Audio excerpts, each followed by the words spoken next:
Yeah, Anything's possible. back in the days of Reagan, they said that the entire world is going to be communist because of the domino effect, right? Soviet Union, China, Vietnam, Laos, Cambodia, India, right? All the entire Asian continent is going to be communist, domino effect, right? But Mm. look at it now. Soviet Union fell and things have been shaken up. There are more allies who are pro-West in Asia now than there are pro-Russia. So Just one quick question. Just going back to Vietnam. So, obviously, US and China don't get on as well now, especially with the spy balloons over the US. Do you think Vietnam's going to benefit because we're not, because the US is not, doesn't get on as well with China? It's definitely an opportunity for Vietnam, right, to benefit from absolutely. trade. I'll tell you something. When I was in New Delhi a couple of months ago, I went into a Vietnamese restaurant. There are many Vietnamese people living in New Delhi, and they're young people and people whose parents have, come to India during the Vietnam War. So I asked them, "What do you think about the Vietnam War? Do you think it was a good thing that the communists won?" And they look at me with such disgust and say, "Absolutely not. We support the US. We hate China.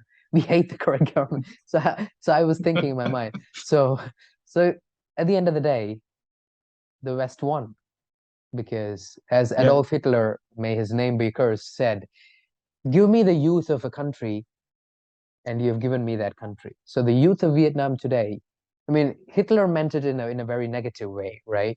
But the other side of it is positive actually, because at least the youth of Vietnam is in a good track. They're not being puppets of communism. They're not yeah, following this terrible ideology, right? So it's good. Vietnam yeah. will definitely benefit from the balloon crisis and the China-US trade war. It's Well, already benefiting. saying that also, I also believe you mentioning the youth. The problem is the youth of the West is now becoming more left, more communist. So is it going to be a switch where we see the East now, the capitalists, and now the West becoming the communists? Because that's a very good point you just touched on there. The youth is the future. And Europe, the youth are definitely leftist, more communist. Everywhere you go, you can see it within universities. That's true. So Heaven forbid, Jonathan. what's your views on that? Well, if What's your you views on that? look at how history has, shaped our reality right now, theoretically that would happen, right? Theoretically that would happen, logically speaking, but heaven forbid, because Yeah, there are many different ways of how things could turn out to be, as we just mentioned, what Reagan absolutely. envisioned a communist Asia, right? But Mm, that's not what happened, right? So, that the same theory could be applied to the West, because I think yeah. even in the midst of darkness, there is still a faction of the West that believes in capitalism. So something that would I happen, still but think it's a majority. yeah, there Yeah. it is the majority, but the minority is so pronounced and so And outspoken. they're much more vocal as well. And the problem is in the West is the universities Right, and the exactly, indoctrination of the young people exactly. with the leftist ideologies. Not call universities anymore. They're indoctrination centers. I mean, Tel Aviv Yeah, University. absolutely. Tel Aviv University is the most important university in Israel. There are students, Jewish Israeli students, holding Mm. Palestinian flags, and there are Arab Muslim students who are holding Israeli flags and rebuking the Jewish students who are holding Palestinian flags and saying, "You guys are crazy." I mean, I'm a Muslim, I'm Mm. Arab, I'm an Israeli, I'm holding an Israeli flag and supporting Mm. Israel, while you're so blind. If you're so vocal about Palestine, go live in Palestine for a month.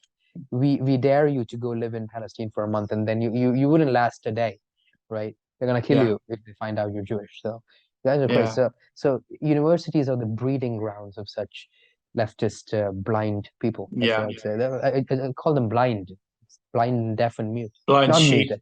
Yeah, blind sheep, blind and deaf, but very, very vocal, right? very vocal. And I think I'll end with this. A divided people is definitely more profitable. Definitely more profitable. True. So Divide there's and definitely rule, some right? kind of agenda here.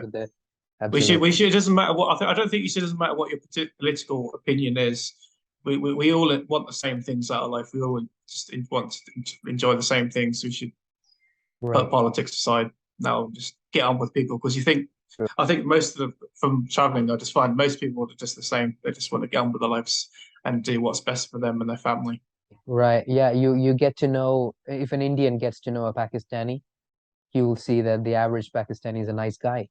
If an Yeah. Iranian gets to know an Israeli or vice versa, they know they're actually chill people, right? Right. Mm, So when I was in Oman for a while, I met some Pakistanis. They were really nice people, right? So even I was in exactly. They're, Vienna, they're great people. right? I've Yeah, got a good friend in London. He's Pakistani. right. Yeah. So the So people are yeah, really nice all over the world. they are. They are. Yeah. That's the truth, right? It's a comforting That's truth, one thing actually. the media doesn't want to tell you about. They just want to say, "Oh, the world's dangerous." There's always problems, but Right, it's true. It's true in Eastern Europe, right? You travel from Greece to Turkey, and the Greeks tell you, "Oh, don't go to Turkey, it's really bad." You go to Turkey, and they say, "Don't go to Cyprus, it's really bad." You go to Cyprus, they say, "Don't go to Israel, it's really bad." So, you get that in you. right, yeah, Yeah, people divide each other, but at the end, I mean, the governments, the people in power divide people. So, at the end of the day, if you go down beneath the surface, they're actually really good people. absolutely, absolutely. So, thank you so much, Jonathan, for joining. Welcome. It's been a pleasure.